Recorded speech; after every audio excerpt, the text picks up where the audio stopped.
I recently moved out, and my mother-in-law called to cheerily let me know how tough it must be without a house to call my own. Her words didn't bother me.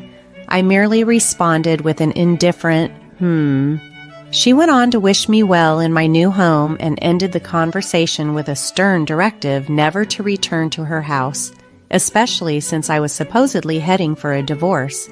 She then hung up abruptly. Left alone in the airport, I wasn't angry but unexpectedly felt a burst of joy.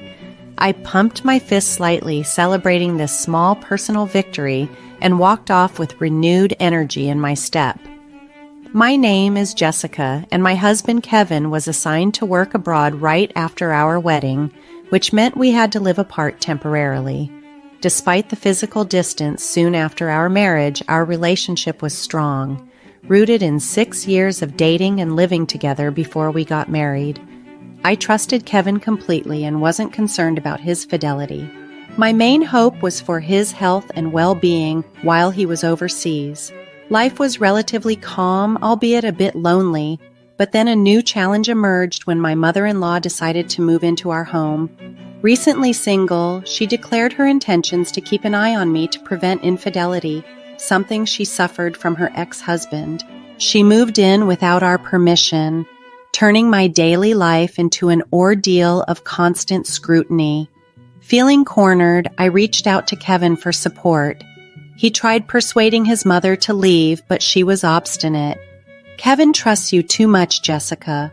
I know a woman like you will end up cheating," she would say without any basis, turning every day into a torment. She wouldn't cook for me or share any food she prepared, and she never bothered with groceries, using up whatever was in the fridge for herself. This ongoing surveillance made my life unbearable. Desperate, I turned to Kevin for help.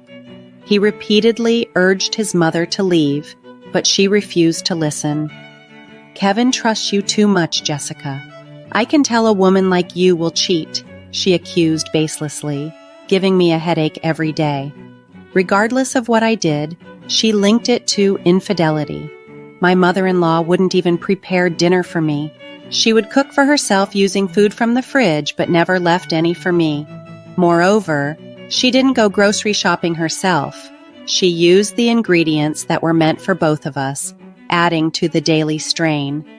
I had bought groceries for my cooking only to find them missing when I returned home. Despite my complaints, my mother-in-law either ignored them or simply didn't care. "I suppose you had dinner out with your boyfriend since you're cheating," she would suggest, which infuriated me to no end. The situation worsened during my job's busy periods. I often came home late, and each time I tried to cook, she would stir up trouble. "You must be cheating if you come home at this hour and leave your mother-in-law alone," she accused. The constant accusations were so stressful that I started feeling unwell. "Please leave, I'm not cheating. I truly love Kevin," I pleaded with her. But Kevin, unable to return to Canada due to his commitments, did his best from afar to convince his mother. Yet her responses were disheartening. "So you want me to leave that badly?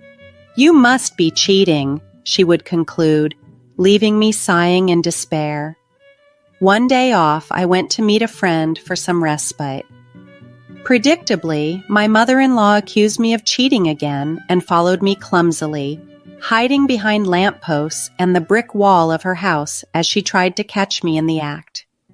I decided to ignore her antics. At the cafe, I met my friend Linda, who has been a close ally since our student days. Linda, known for her tough demeanor and androgynous street style, was quick to notice when a flash of light blinked from my mother-in-law's camera. "What's that?" Linda asked, suspicious. Seeing the humor in the situation, I explained that my mother-in-law might have mistaken her for a man because of her style, which made Linda burst into laughter. To tease my mother-in-law further, Linda jokingly held my hand, and every time my mother-in-law took a picture, Linda would lean closer and make a show of it.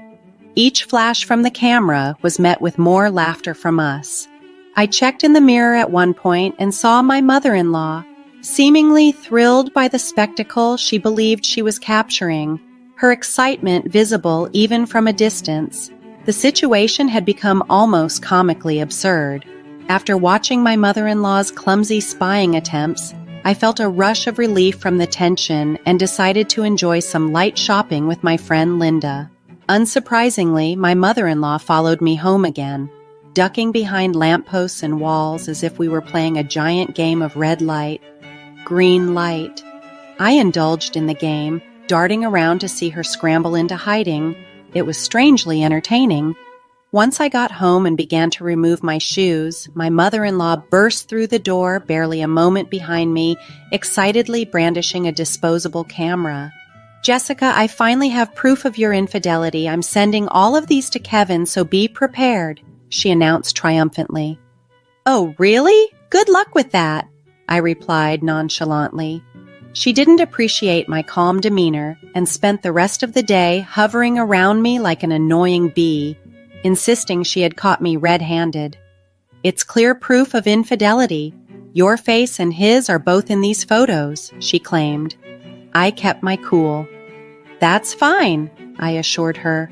While it was unfortunate that she mistook Linda's androgynous appearance for a man, Kevin had met Linda several times before our wedding. Even if my mother-in-law sent him the photos, Kevin would easily recognize her as just a friend. As I dealt with my mother-in-law's childish antics, an unexpected business trip came up, requiring me to travel overseas. It was disappointing that I wouldn't meet Kevin, as it was in a different country, but it couldn't be avoided. I informed my mother-in-law about my trip. Though I didn't seek her opinion, she somehow construed it as a chance for a romantic escapade. While I was packing, she smirked and commented, "It'll be a big problem if you come back pregnant from your romantic getaway. Kevin hasn't seen you in a while, so it won't be easy to pretend the baby is his." Her wild imagination rendered any serious conversation pointless. "Yes, indeed. But remember, it's a business trip, not a romantic getaway," I responded, dismissing her baseless speculations with a wave of my hand, determined not to let her fantasies disturb my focus on the upcoming professional commitment. After a hectic business trip that seemed to blur by with its non-stop pace, I returned to Canada, thoroughly exhausted. Even my boss, who had been on the trip as well, looked visibly drained as she headed to her own home. I had planned to unwind a bit by purchasing some duty-free sweets before heading back, so I settled on a bench to relax for a moment. That's when my phone rang. It was Linda on the other end, and she had some unexpected news. Jessica, welcome back. There's something I need to tell you. Your mom came to the company on family business," she said. The company Linda's family ran wasn't the type that just anyone would visit, so hearing that my mother-in-law had shown up there instantly got under my skin. Linda explained how she dealt with the situation and asked if she had been too harsh. I reassured her with a laugh. "No, I think it was just right." Just as I was about to hang up and collect myself to leave, my phone rang again. This time it was my mother-in-law. "Jessica, you should be back from your trip now. Did you enjoy your affair trip?" she inquired sarcastically. "It wasn't an affair trip, and no, I didn't enjoy it. It was all work," I responded dryly. Unfazed, she continued, "Well, I've already sent Kevin the evidence photos." I merely answered with an indifferent, "I see," which seemed to please her in her misguided effort. Then she dropped a bombshell. "I moved, so your house is no longer there. I sold the old house, so you must be struggling without a place to go back to. But hang in there," she chirped, clearly enjoying the moment. I gave a disinterested, "huh," in response, to which she cheerfully added, "Enjoy your life in your new home. Thank you, and please never come back to our house. After all, you're going to be divorced soon." After she hung up, I stood at the airport for a while, absorbing her words. But instead of anger, a sense of relief and joy gradually filled my heart. I clenched my fist in a small victory gesture and started towards what I still considered my home, albeit with a lighter step. Of course, when I reached the house that my mother-in-law claimed to have sold, I noticed many of my things were missing, presumably taken out by her. Despite this, the relief of being away from her drama was palpable, and I was ready to start anew, unfettered by her antics. Acknowledging the situation as a messy, albeit unexpected, resolution, I took the first steps to secure my newfound independence. I called a locksmith immediately to change the front door locks, ensuring my mother-in-law couldn't re-enter the home she claimed to have sold. Feeling a sense of victory, I sprawled out in the living room, basking in the comfort and freedom I had just secured. In a burst of elation, I made a fist pump and shouted, "I did it!" inside the quiet of my newly reclaimed space. However, the calm was short-lived. The next day, my phone rang, and it was my mother-in-law on the other line, sounding panicked and flustered. I couldn't help but ask, a bit maliciously, "What's wrong?" She was trembling as she explained her predicament. "I thought I sold the house, but it turns out I didn't. It seems I borrowed money without realizing it. Debt collectors are coming, and it's really scary," she stammered. It turned out that the company she had mistakenly believed was run by Linda's parents was indeed a real estate firm, but it had a shady side operation as a loan sharking business. Linda later told me that they had informed her that the house couldn't be sold. It was in Kevin's name, and she couldn't just sell it on her own. After being turned down by all the real estate agencies she approached, she ended up at the company run by Linda's parents in her desperate attempt to unload the property. In her panic, my mother-in-law signed what she thought was a sales agreement, but was a promissory note binding her to repay $1,200 every day. She managed to scrape together enough to appease the debt collectors for the day, but the relentless daily demand was beyond her capacity. Now, desperate and cornered, she turned to me for help, crying out, "Please, Jessica, you have to help me. The debt collectors have been pounding at my door since dawn. It's terrifying. I can't sleep well." Despite the tumultuous relationship and her misguided actions, the gravity of her distress and the looming threat she faced brought a complex mix of emotions to the surface.